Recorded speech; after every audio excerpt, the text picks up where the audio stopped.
안녕하세요. 아주경제 국제뉴스부 김근정 기자입니다. 인민일보 해외판을 통해 전하는 오늘의 중국 뉴스 지금부터 시작하겠습니다.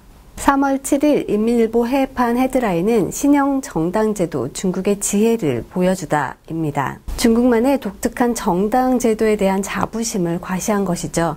현재 중국에서는 중국 최대 정치 행사라고 하는 양회, 즉 전국인민정치협상회의, 전국인민대표대회가 열리고 있습니다. 이를 의식해 중국만의 정당제도의 특징과 의의를 역설한 것으로 풀이됩니다. 인민일보 해외판은 시진핑 주석이 4일 정협에 참석한 중국 민주동맹, 중국 치공당, 무당파 인사와 화교연합회 관계자들을 만나 그들의 의견을 듣고 중국 공산당을 중심으로 여러 정당이 함께 협력하고 정치적 공조를 펼칠 수 있는 제도는 중국 각계각층의 노력으로 탄생한 위대한 정치적 창조물이자 중국이라는 토양에 뿌리를 내려 성장한 새로운 형태의 정치 제도라고 극찬했다고 전했습니다. 중국은 공산당을 핵심으로 총 8개의 정당으로 구성되어 있는데요. 각각의 정당이 독립적인 정당이라기보다는 중국 공산당의 일종의 협조기관이라는 분석이 지배적입니다. 인민일보 해외판은 또 중국 경제의 안정적인 성장에 대해서도 자신감을 보였습니다.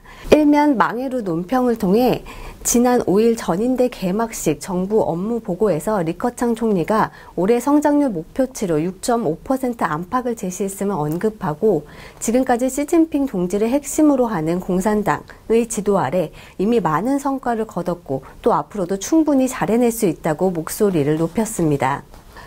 인민일보 해외판은 이번 업무보고가 제시한 올해의 임무로는 질적성장, 개혁개방 확대, 전면적 샤오캉 사회로의 전진 등이며 공급 측 개혁에 집중하고 민생 개선에 힘쓸 것이라며 힘을 모아 열심히 노력하면 더욱 아름다운 미래를 열 수 있다고 강조했습니다.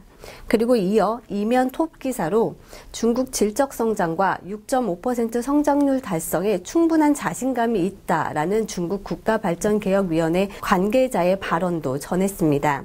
6일 전인대 기자회견에서 허리펑 발기의 주임은 이렇게 말하고 질적 성장, 보다 효율적이고 공평한 그리고 지속 가능한 발전을 이뤄야 한다고 말했습니다. 이를 위한 구체적인 조치로는 행정 절차의 간소화, 빈곤 퇴치, 흉한신구 건설, 비즈니스 환경 선진화, 그리고 공급 측 개혁 등을 언급했습니다. 이면 사이드 기사로는 중국 관영 CCTV가 양회 개막에 맞춰 제작해 개봉한 영화 리하일러 워더구어 대단하다 우리나라에 관한 소식을 전했습니다. 해당 영화는 다큐멘터리 형식으로 시주석 집권 이후 5년간 중국이 거둔 위대한 성과들을 담아낸 영화입니다. 지난 2일에 개봉해 5일까지 박스오피스 1억 위안을 달성하고 총 300만 명이 관람했다는 소식입니다. 해당 영화에는 중국이 자체 개발한 세계 최대 전파 망원경인 텐엔, 그리고 중국이 건설한 다리, 도로, 항구 등 각종 인프라의 모습을 담았습니다. 빈곤층 노동자의 삶이나 국방을 위해 애쓰는 군인의 모습까지 담겨 있어 생생한 중국의 현장과 그리고 고군분투하고 있는 중국의 모습을 담아냈다는 평가입니다. 인민일보는 시주석 집권 이후 중국 인민이 중국의 기적, 나아가 인류의 기적을 이뤄왔다고 강조했습니다. 이것으로 오늘의 중국 뉴스 모두 마치겠습니다. 감사합니다.